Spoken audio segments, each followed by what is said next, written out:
And we are live again at OWFI Conference. With Mike Swain. He's been our handler this weekend, greatly appreciated. Handler? Well, do we need handling? Yes, we do need We special do need handling. So thanks, Mike, for handling us. Appreciate that. I'm like a guard, like at a county jail. So. Oh, good Lord. I There don't you know go. what we're in for, but Yeah. that's fine there. Which is a little awkward because after our presentations, he just stands there going, no, you don't need to talk to them. Yeah. How long have you been coming to OWFI, Mike? This is about my 20th year. Whoa. And Wow. first year I came, I was volunteered as a shepherd, and Okay. I haven't done it every year, but I've done it pretty much every year. And it's been a blessing. I get to meet great people, get to associate with them, and I encourage everybody to volunteer to do something, because that's what makes this conference runs well, is the speakers as well as those who volunteer, because they're the backbone. And that's, we talked to Dion about putting on the conference, and she praised the volunteers to no end, and that has been a blessing. What is it about the conference, this particular conference, that is invigorating for you, or that has been special for you? Well, this is one of the first conferences where I haven't attended quite a few sessions. Usually I do, and I volunteer when I can and come up to the registration desk. But this year I pretty much stay at the registration desk. Not that any of the presenters aren't going to have good stuff. It's just I wanted to spend time there, and I met some at the desk. I met a lot of people, and of course I'm coming to your guys this afternoon now. Appreciate that. Because I just, this is something new to me, and I don't know if I want to get into it, but I definitely want to hear what you say about putting up video and stuff like that. So, and I met so many nice people, interesting people. Sometimes they ask for help, and I do my best. And so this has been one of the best conferences, because I spent more time with individual peoples instead of being with groups. And so this has been a good experience for me this year. All right. Tell us a little bit about what you write. I write speculative fiction. I follow Highline's definition of, horror, science fiction, fantasy, dystopia, totalitarian. I just lump it all together. And it's usually horror, science fiction. I do have some fantasy elements, but I mainly concentrate on those two subgenres. And so that's why I tell everybody speculative fiction. And then they go, what's that? And that gives me a chance to explain it, because that's what I do. Before there was mansplaining, there was Mike-splaining. And so, I've been a teacher for 41 years, and I'm very good at that. So there you go. Teachers. Yeah. We've ran into several teachers out here. Yeah. So. And it's rather an amazing concept to consider that teachers have used writing as a way to, vent, relax, or find a different form of expression. Find meaning. Right. Either that or, drink yourself to death, one of the two. That's right. Or both, actually. But anyway, teaching, and I use elements in what I teach, and hear things in my classes. Students will do something, and I go, that's going to make a story. And, so I even had a student one time. I was working on a series for Universal Studios called Universal Monsters, and he said, will you put me in one of those books? I go, the way you are in my class, you're going to be the bad guy. I'm going to kill you. And he goes, oh, that'd be so cool. And so I did. I put his name in there, and of course, it's just his name. It's the character who's a butthead. It's not really him, but so it came out, and he's like in his mid-30s now, and his son loves it that his dad's name's in a book, and he's a butthead, and he gets killed by one of the monsters, and that's kind of rewarding. And I try to put people in books, or I'm actually paying them tribute, saying, here, this is what you did was special for me, so I'm going to honor it by putting a character like you, or a name, or something like that, and people are going to remember you. That's what Shakespeare said, people will remember you in one of his sonnets. They will remember long after we're all dead because of what I said about you, and that's what writing does. We create memories for the future that haven't happened yet, and I like that. Can you elaborate more on your process, your writing process? It does begin with there'll be somebody will say something, there'll be a snippet of an idea, or I'm involved in a situation, or I'll see something and say, I wonder what the end result would be if we did it this way or that way. And I don't sit down, I do outline, but it's not very linear. It's just pure right brain stream of consciousness outlining, no punctuation, no quotation marks, nothing like that, because I'm just getting words on paper.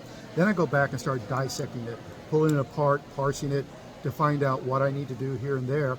And I do have what I call a 4 or 5 step method, but I don't sit down and follow that method. I write, and then I go back to make sure I have those elements in there.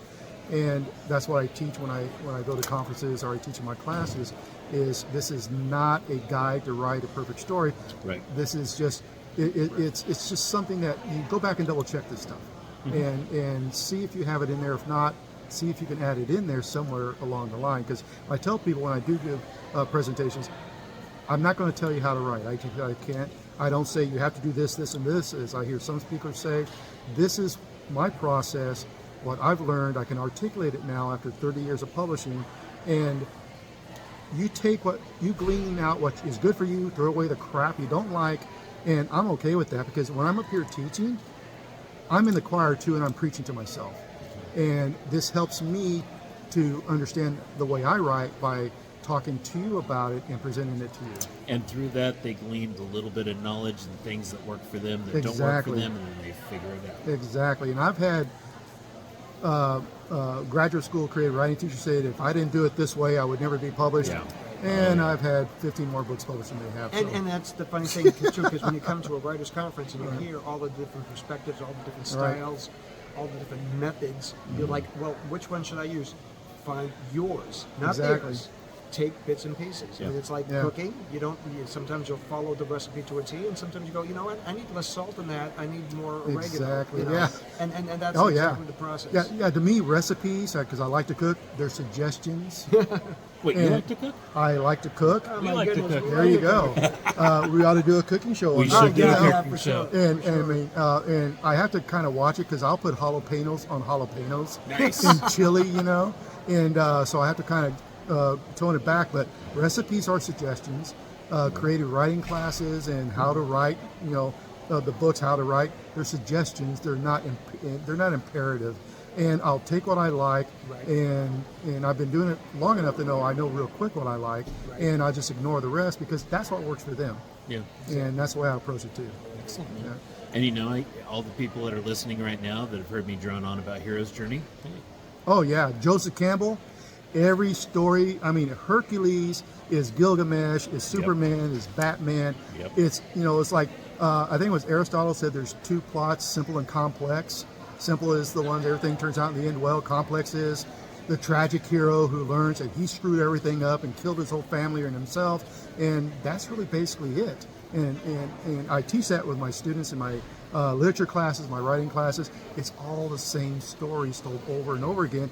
Apply, with our culture and what we value today, but it's the same story. Yeah. In my genre, in crime fiction, the great pulp writer Jim Thompson said Oh, there's really only one plot. Yeah. Things are not what they seem.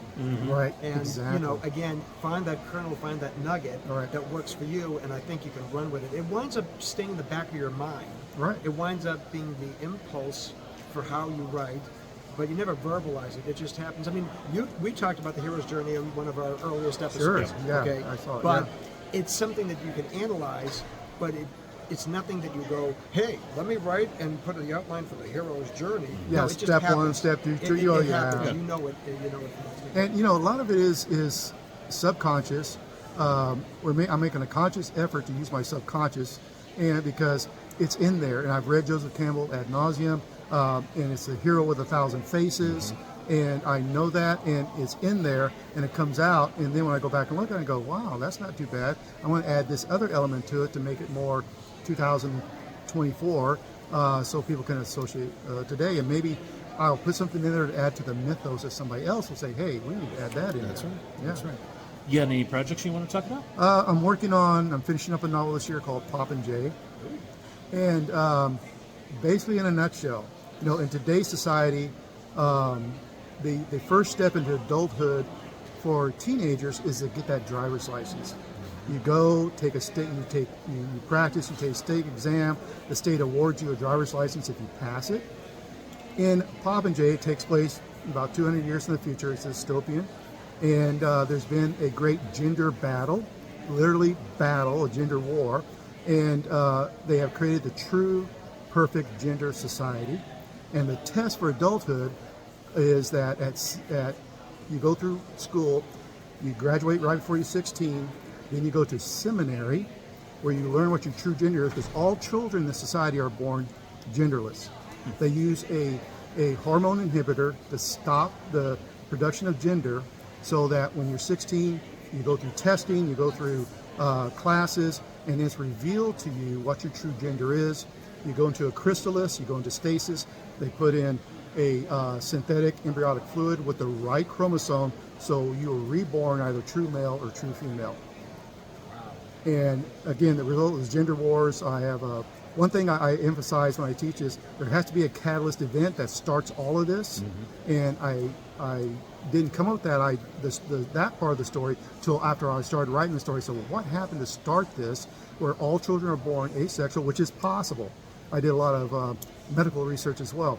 And there are those people born true hermaphrodites. They're born without gender. They have Turner syndrome, some of that nature. And so what this society did, there's a scientist who created this Z chromosome to inhibit any gender chromosome, but somebody took it and turned it into something totalitarian. Right. So nobody's confused about gender. There's no same-sex mates. There's no trans, none of that, because that's what the gender wars were about. They want a true gender society. There's only male and female. That's it. And we see that in our society today. It's happening. What happened in Oklahoma in the last few months with Nex, if you know who Nex is, a young asexual student who committed suicide. And so I actually, now I'm not trying to use that tragic event to boost the story, but I actually changed one of my characters' names to Nex, one of my minor characters, in honor of what that young person went through. And the story actually came about. I had my first trans student many years ago, and he, because that's what the student wanted to be called, even though genetically or biologically was female, was so bullied, was so picked on, and was so, even his parents were, and I said, God, wouldn't it be best if we could just all pick our gender later? And we're born without gender. We can go through life without being trained to be male or female, like we are. I mean, you go to any department store, why do the girls have homemaking dolls while the guys have action dolls and trucks and things of destruction? Girls are building stuff. And said, so you don't have to worry about that. And then you go to a seminary, and I looked at the word seminary, and it comes from the word semen, of all things. and you learn your true gender, what you're supposed to be, so that you don't have to worry about the mistakes of God in nature anymore. Man, it's Prometheus again. It's Frankenstein, and Prometheus has created the perfect human being, because your true gender is female or female, and you can choose a non-gender. You can be what I call a mosaic, where you stay non-gender, and you are the administrator, you're the teachers, you're the judges, you're the lawyers. If you show any aggression, they pump you with steroids. You become the police and the military. But sex is never involved like it is today in businesses and government. They don't have to worry about it because they don't have a gender. When do you think this will be up? I'm looking at end of this year or January. I'm to the point where I'm going to be I'm going to be asking for beta readers who want to look at it and tell me what they think. They think it's a pile of crap. I'm okay with that too. I've raised 4 kids, a single dad, taught 41 years. I got tough skin, and and plus I don't write for everybody. I try to find a specific niche that likes what I write, and that's what I go for.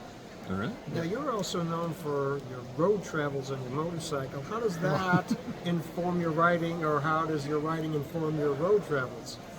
They influence everyone, because I got a lot of time to think on the road. And I used to listen to audiobooks when I was writing, but I stopped that because I was listening to Philip K. Dick, and it started on chapter 3. By the time I got done to stop to get gas and fill myself up, and I had to go to the bathroom, it was on chapter 11, and I didn't know what happened. Because when you're riding on 2 wheels, you pay more. You have to, Right. because those 4-wheel cages will come by, and the truckers are the best. I love being around truckers because they're very respectful. But some people just don't pay that much attention.